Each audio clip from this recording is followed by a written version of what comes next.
Bueno, pues frente a los ajustes yo creo que se pueden hacer varias cosas, ¿no? Una que ya me consta que es una línea del sindicato, es en lugar de reivindicar ajustes, reivindicar más gasto público. Hay mucho recorrido para esto porque tanto Euskadi como Cataluña como el Estado español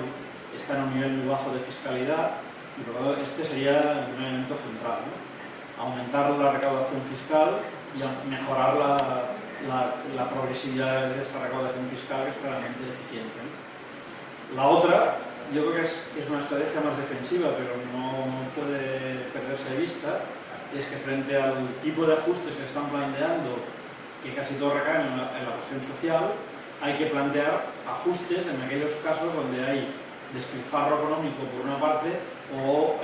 que son gastos que van a satisfacer intereses no necesarios o no básicos como el gasto militar o muchas infraestructuras que tanto ecológicamente como socialmente son de uso inmensado. O sea, yo creo que hay que, como primera idea, aumentar el sector público. Yo creo que además el sector público, cualquier reconversión seria de la economía del país requiere más sector público, requiere más servicios públicos que generan bienestar y que también hay que explicarlo bien,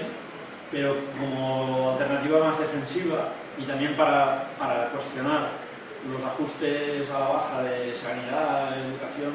pues hay que discutir precisamente qué partidas son más superfluas del gasto y qué partidas son más básicas. Yo creo que planteando la batalla en estos tres términos tenemos más posibilidades de ganar hegemonía social que simplemente una batalla simplemente defensiva, es decir, no pasa nada.